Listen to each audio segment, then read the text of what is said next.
vivo.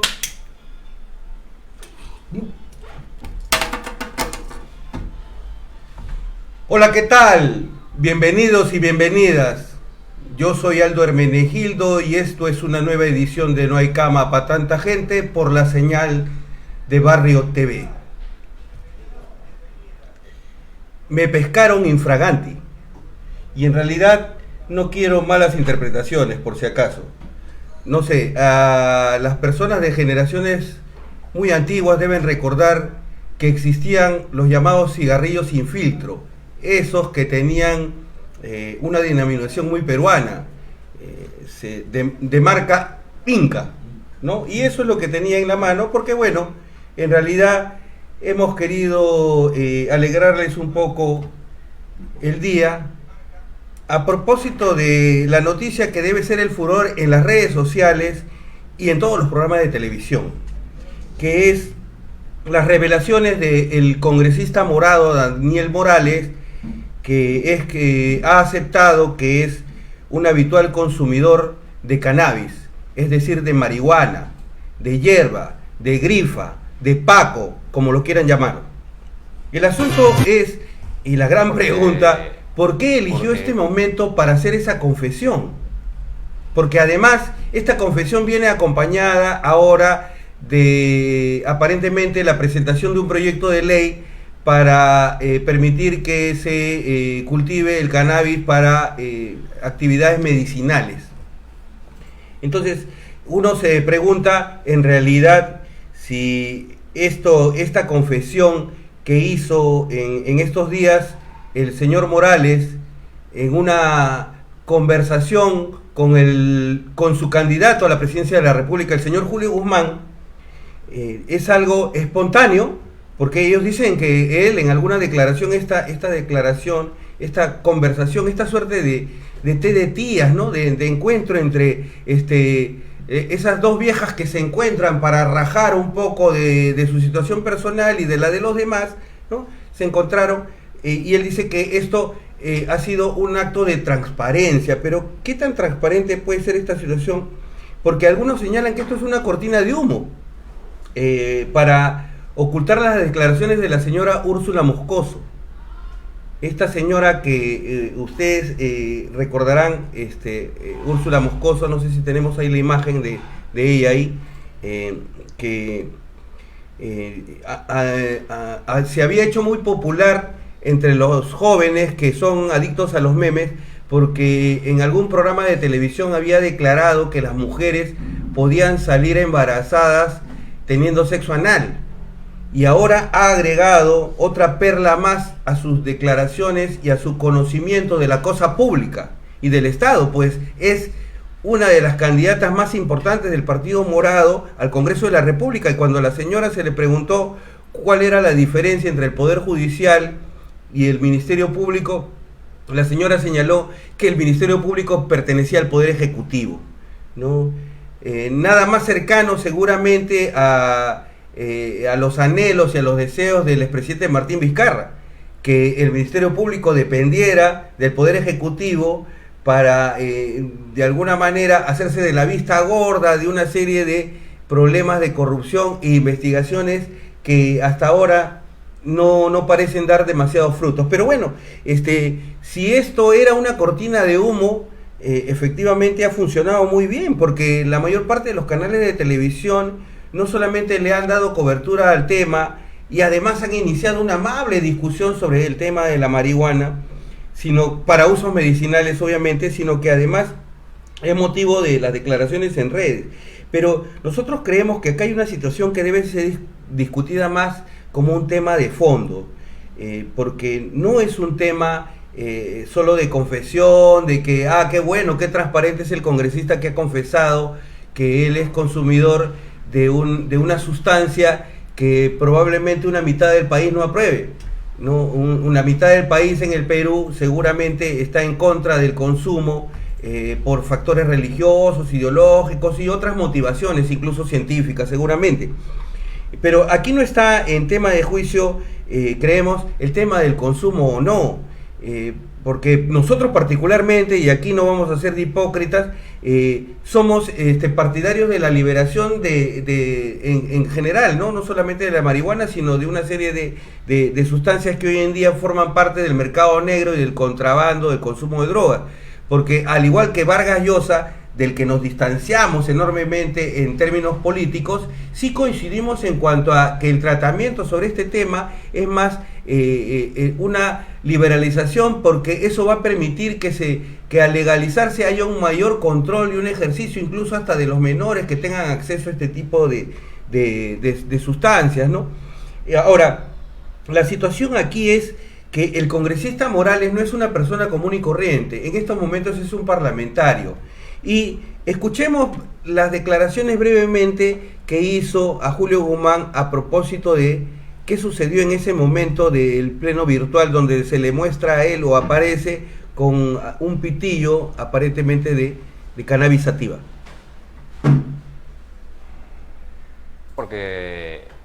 Porque fue mi primera intervención en el primer pleno virtual de la historia del Perú, donde intervengo por un tema serio.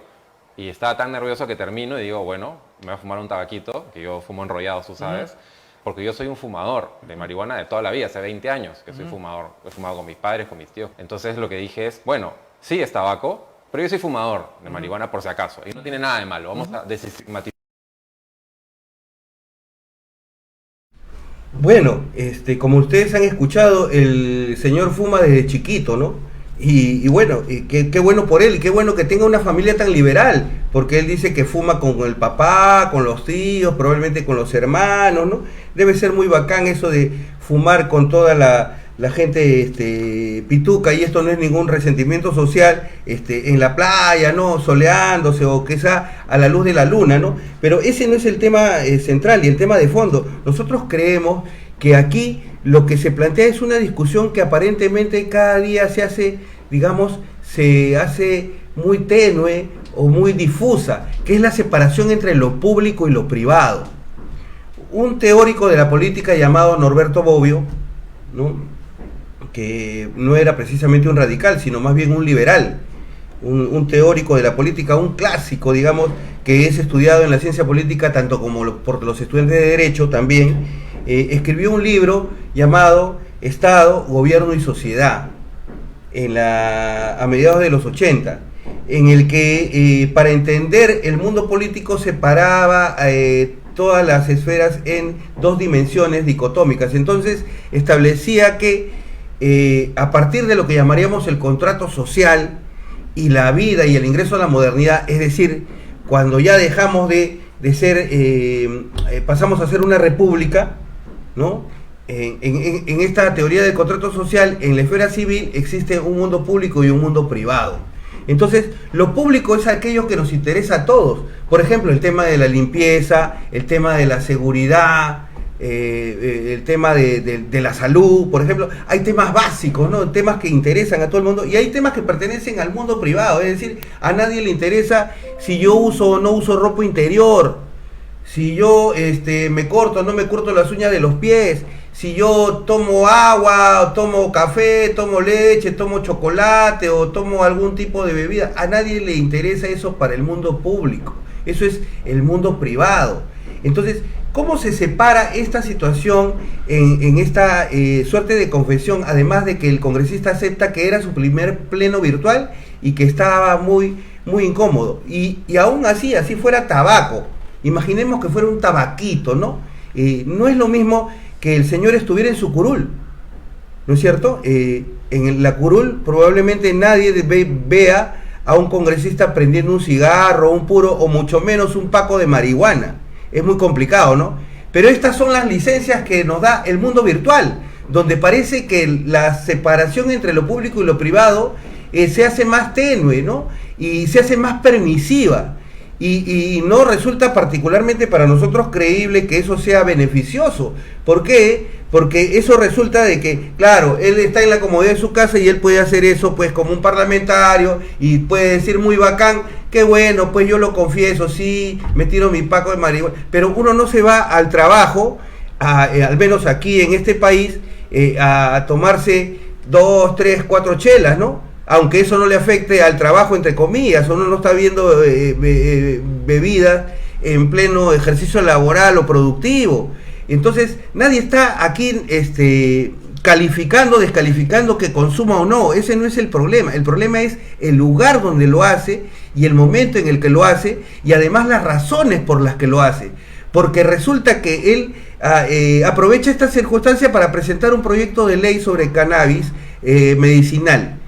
¿Y por qué no lo hizo apenas ingresó al Congreso? Es más, el señor ha declarado que él ha confesado que fuma marihuana hace 7 meses. Entonces, precisamente, ¿por qué aprovecha esta coyuntura recién, justamente casi faltando poco tiempo para terminar ya y entregar el mando al próximo Congreso? ¿Por qué ahora recién se le ocurre hablar de esto y hablar en este momento? Sí parece una cortina de humo, porque sí ha distraído a la gente de la no sé cómo llamarlas, como las torpes declaraciones de la señora Moscoso, hablando de que el Ministerio Público pertenece al Poder Ejecutivo. Esa es la calidad de los parlamentarios que se presentan a estas elecciones por el Partido Morado, y no es la primera vez que lo hace, es la segunda vez que esta señora postula. Y definitivamente eso hubiera sido un escándalo y hubiera sido mucho más difícil de tragar y mucho más difícil de justificar que toda esta pantomima de hacerse liberal y de que uno es un fumón bacán, ¿no? Un tío chévere que comprende las juventudes y que simplemente la gente que lo critica son conservadores y reaccionarios. No, señor Olivares. Hay que separar lo público y lo privado, y es bien complicado que alguien en su curul se fume incluso un cigarrillo, y uno no se puede dar esas licencias porque uno está nervioso y justificarlo de esa forma. Entonces no estamos entendiendo eso. Además, uno debería, algunos de ustedes los mayores deben saber que antes a la gente, para sacar la información, existía un organismo del Ministerio del Interior que se llamaba Seguridad del Estado. En Seguridad del Estado a la gente se la torturaba para obtener su información personal, sus datos personales, quiénes eran sus amigos, dónde vivía, qué comía, de qué vivía.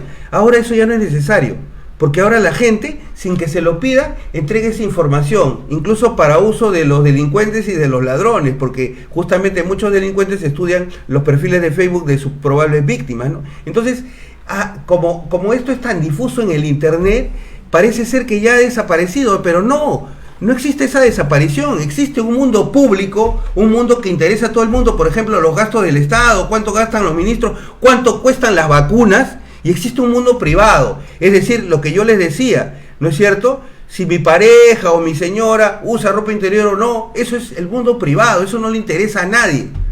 Entonces, esas cosas hay que tenerlas claras. Pero bueno, porque tenemos una prensa mermelera, y no es una novedad que no debe ser una sorpresa que la señora Mávila Huerta hoy en día haya aparecido este último domingo conduciendo Cuarto Poder.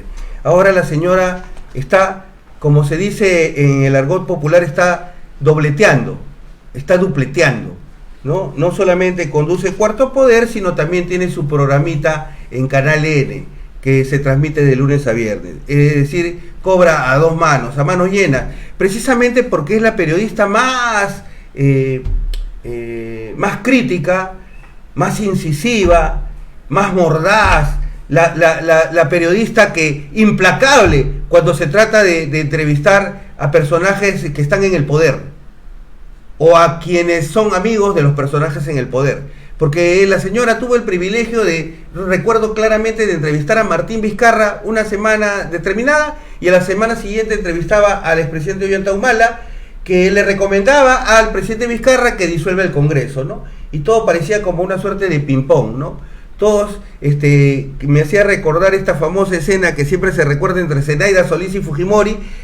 Presidente, tenemos las mismas preguntas, ¿no? Sí, ¿no? Qué casualidad, ¿no? Jajaja, jijiji, jajaja. Todos ahí pimponeando, ¿no? Entonces, la señora ahora, evidentemente ha hecho todos los méritos, habidos y por haber, para ser ahora la conductora central del programa dominical, que supuestamente es el programa que tiene más rating en la televisión peruana. Pero habría que recordar una perlita nada más a favor de quién habitualmente habla la señora, si a favor de la opinión pública, de la ciudadanía, del interés general o a favor de las empresas. Miren lo que le dijo, o escuchen y observen lo que le dijo a Urresti en un programa. Recordemos. Escúcheme, el aportante es un empleado que está en una planilla, tiene beneficios sociales y va a tener elementos para poder superar la crisis. Por lo tanto, no tendría por qué regalársele esta liquidez en este momento. No es lo conveniente. No está regalando nada a nadie. Es dinero de ellos. Yo lo sé, dinero. Pero hay un sistema que funciona de determinada manera. 7 millones, 3 millones que ya no aportan hace años. Pero para ellos está evaluando la ministra que puedan... Y están perdiendo dinero. Claro, pero si retiran hoy, ese dinero ya se depreció. A ver, ¿cómo le explico? El monto que está venciendo... Cuando regrese esto a la normalidad, sí, nadie les va a permitir retirar. ¿Acaso no ha actuado como una lobista de las AFPs? ¿A favor de quién está? ¿Qué dice la señora? ¿Que nos están regalando nuestra propia plata? O sea, en su desesperación, en su necesidad rastrera, ¿no?, de quedar bien con sus auspiciadores, inclusive se traba y dice que no habría la necesidad de regalarle esa plata a la gente. ¿Qué regalo, señora Huerta? ¿Qué regalo?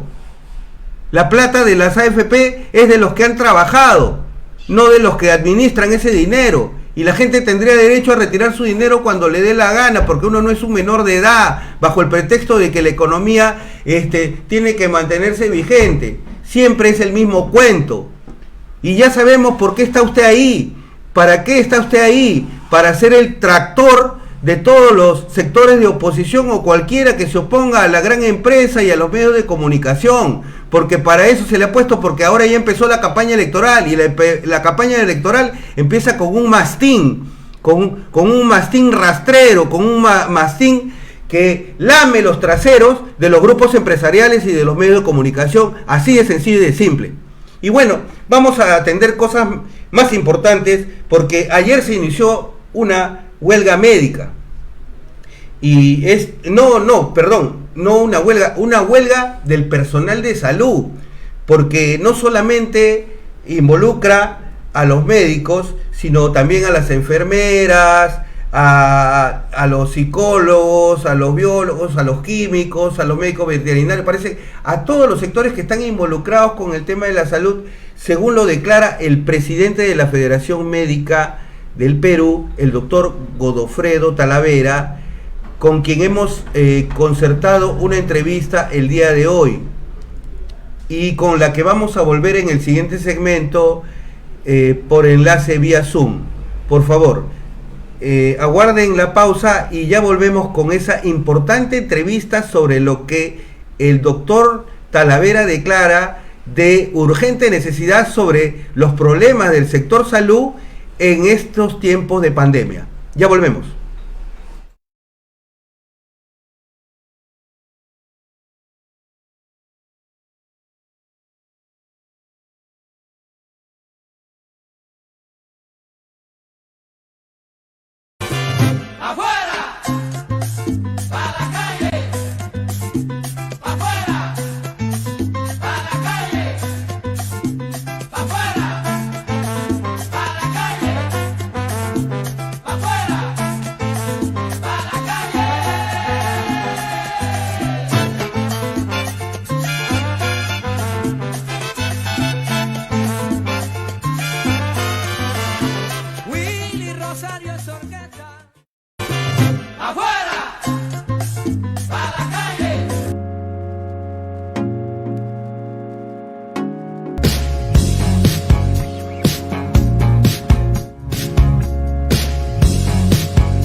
Como lo habíamos anunciado, nos encontramos enlazados con el doctor Godofredo Talavera, presidente de la Federación Médica del Perú, para hablar sobre la huelga del personal de salud que se ha iniciado el día de ayer. Buenas tardes, doctor Talavera, ¿cómo está?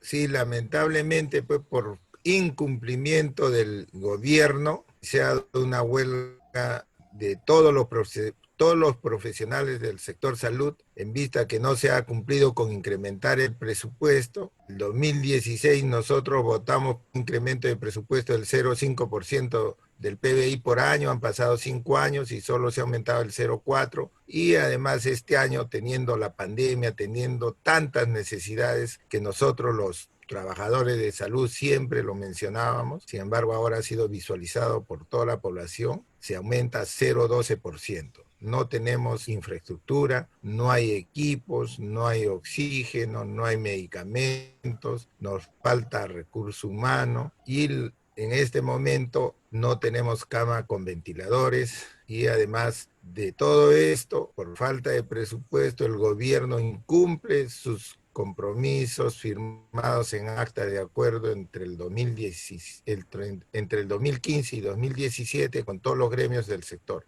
Y a esto me refiero al inicio de una escala salarial. Quiero preguntarle algo.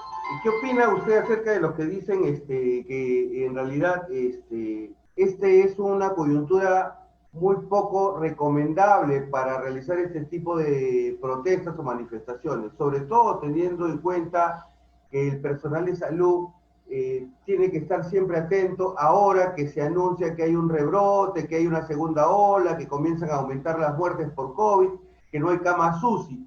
¿Qué le podría usted decir a quienes sostienen desde los medios de comunicación que los médicos y el personal de salud que inicia esta huelga actúa con total irresponsabilidad y con indolencia? En primer lugar, que los médicos y los profesionales de la salud nunca hemos abandonado a nuestros pacientes, así como lo está haciendo el gobierno. Y el abandono, me refiero, es el no tener recursos, no tener personal con que atender, no tener oxígeno, no tener ventiladores mecánicos, es responsabilidad del gobierno. No tener pruebas moleculares o ahora de antígeno es responsabilidad del gobierno. Nosotros como profesionales de la salud estamos garantizando la atención en emergencia, hospitalización, unidad de cuidados intensivos, consulta especial como tuberculosis, SIDA, cáncer y otras enfermedades que no pueden esperar. Y en este momento, todos los sospechosos, como los diagnosticados de COVID-19, van a ser atendidos. Nosotros no quisiéramos estar en esta huelga nacional, estamos propiamente obligados. Todo el 2020 hemos sido engañados, hemos sido paseados. Nos dijeron que nos iban a dar la tercera fase en abril, junio, agosto, diciembre, y nunca nos dieron un solo sol. No se paga puntualmente a los terceros, se les debe 4 o 6 meses.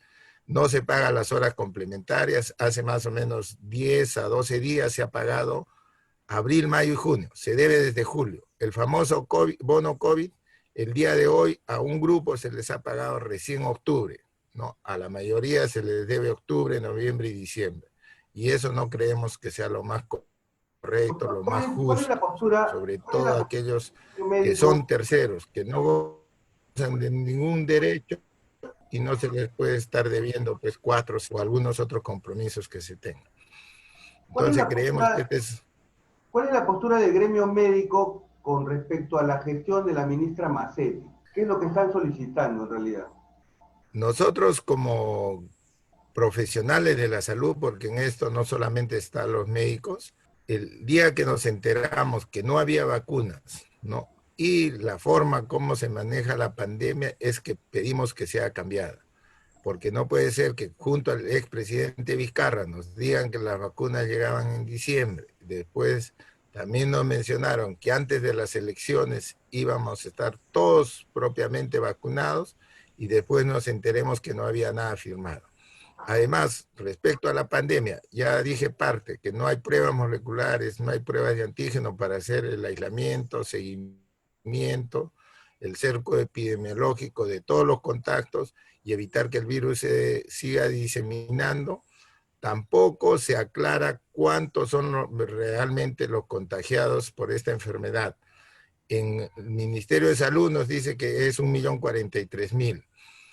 Las regiones nos dicen que es más de 2 millones y las pruebas de cero prevalencia nos están hablando de entre 10 a 12 millones. O sea, además, la diferencia de fallecidos entre el 2019 y 2020, que son más de 50.000 peruanos hasta ahora no se aclara si han fallecido por COVID o por otra enfermedad. Nosotros creemos que la gran mayoría de ellos es por COVID. Entonces, eso es algo que queda pendiente y se debería aclarar ya. Además de eso, no se ha reactivado el primer nivel de atención, no se ha contratado los 5.000 equipos de respuesta rápida que se ha calculado que se necesita a nivel nacional, no se ha puesto oxígeno, no se han mejorado los laboratorios, algún tipo de imágenes en algunos centros que se debe poner para hacer diagnósticos, pues de radiografía por lo menos. Entonces todo esto queda pendiente y eso no es culpa de los profesionales, sino son de los gobernantes, de las gestiones que no hacen lo adecuado por la salud, y tampoco le vamos a decir que es de este año quisiera entender, reciente, además sino sus es demandas laborales, doctor Talavera, además de las demandas laborales y de su preocupación por el sector salud, ¿están exigiendo ustedes la renuncia de la ministra Macetti?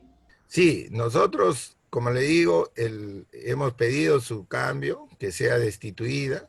Sin embargo, en este momento eso no es lo más importante. Lo más importante pensamos que es el incremento del presupuesto para el sector salud, que tengamos las camas UCI o con ventilador, así como se dijo en algún momento, que debemos tener mínimo 3.000 ventiladores, que tengamos más recursos humanos, que se cumplan los compromisos, que se pague puntualmente y en este momento que no se esté despidiendo a nuestros médicos terceros, CAS, no solamente médicos, sino profesionales de la salud que son terceros, CAS. Tampoco se ha nombrado, gracias al gesto malévolo que tuvo el expresidente Vizcarra, de mandar la ley que hablaba de nombramiento, ascenso automático y cambio de grupo ocupacional al Tribunal Constitucional.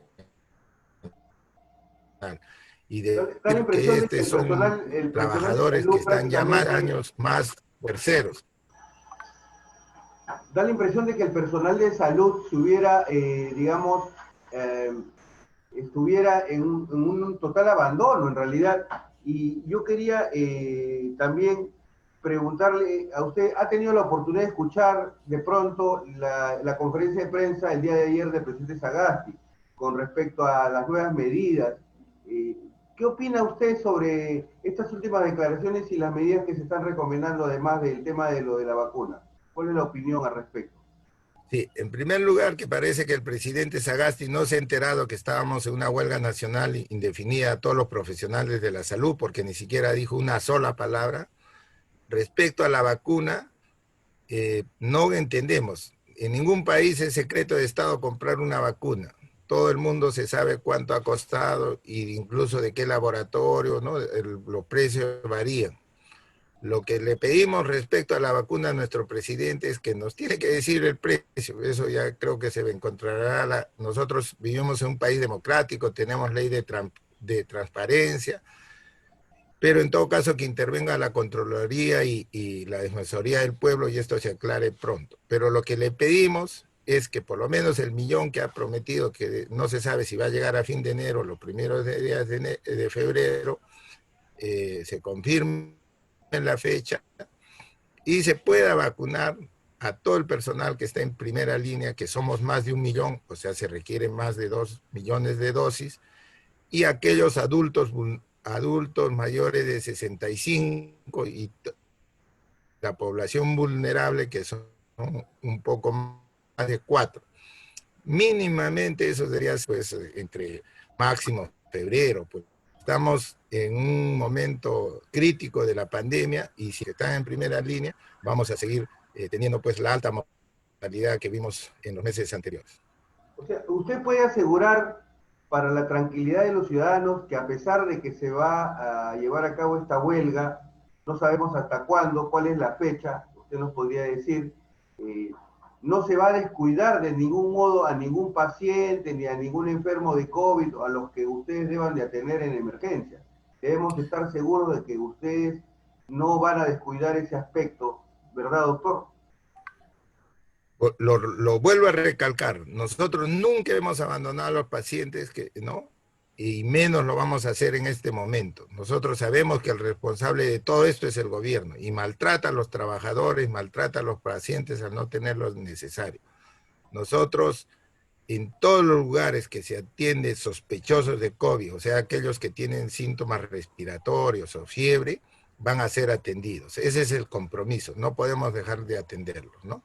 Ahora solo se está dejando atender el pequeño grupo que son por consultas de otras especialidades que no sean, o de otras enfermedades que no sean de COVID, como le digo, incluso los que tienen tuberculosis, HIV, cáncer, van a seguir atendiendo como siempre hemos hecho, ¿no? A pesar que haya huelga, a ellos los seguimos atendiendo. Y por supuesto, a todos los que acudan a emergencia, los que están hospitalizados, los que están en la unidad de cuidados intensivos, van a seguir siendo atendidos. Nosotros lo que esperamos es un diálogo. Le hemos solicitado al presidente Sagasti en 5 oportunidades, tanto como federación, como grupo de profesionales, a la Premier en 6 oportunidades, y hasta ahora no recibimos ni siquiera respuesta diciéndonos que no van a dialogar con nosotros, no nos van a recibir. Eso es lo que quería Sin preguntar. embargo, nosotros estamos con las puertas abiertas. ¿Qué haría falta para que, qué tipo de acciones debería tomar el gobierno para que ustedes ya levantaran la huelga que han iniciado el día de ayer? Lo que le estamos pidiendo es que nos dé una propuesta concreta, razonable, de una solución, ¿no? Hemos hablado este fin de semana, después de 6 meses, con nuestra ministra de Salud, sin embargo no está en la capacidad de dar algo concreto. Nosotros le pedimos a nuestras autoridades, al presidente, la premier, el ministro, a nuestra ministra, que queremos solucionar esto, y ellos saben que estos son compromisos que se ha asumido como gobierno.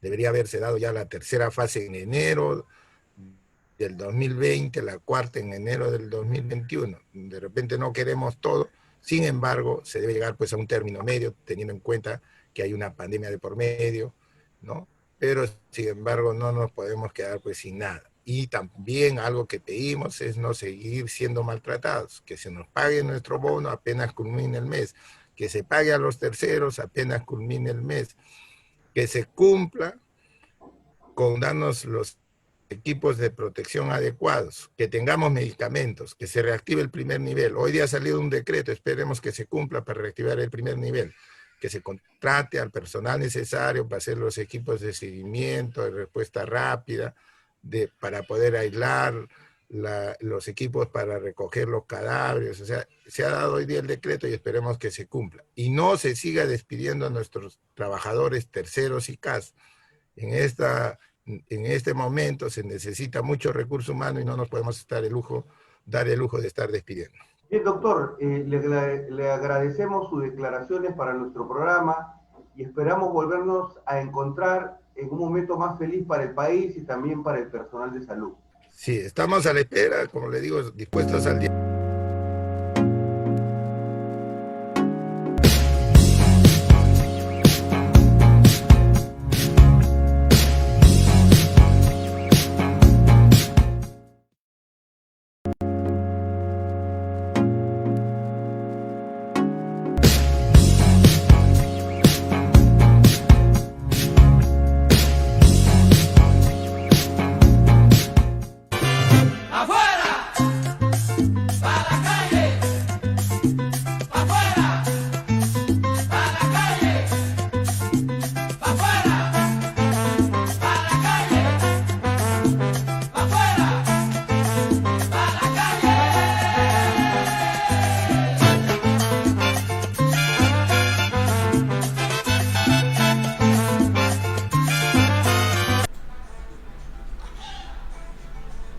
En nuestra sección, lo que no puedes dejar de ver, hemos creído conveniente para el día de hoy recomendarles una película chilena que está inspirada en la campaña electoral que dio la oposición frente a la dictadura militar de Pinochet.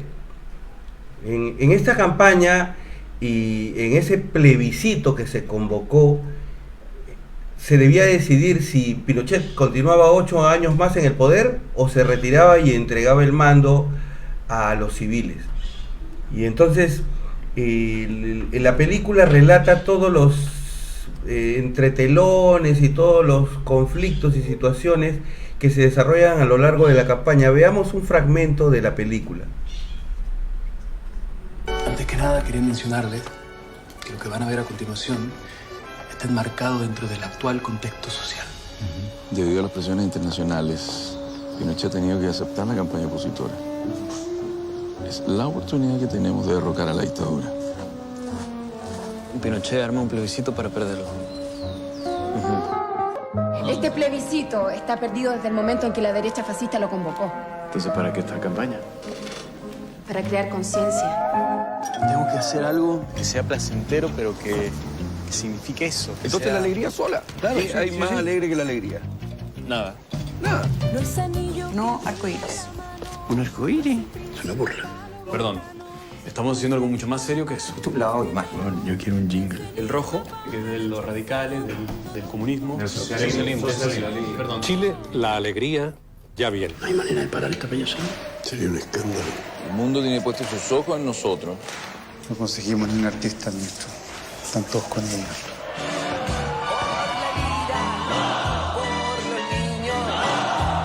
¿Ustedes de verdad piensan que los van a dejar salir al aire? Nos van a meter presos, eso es lo que va a pasar.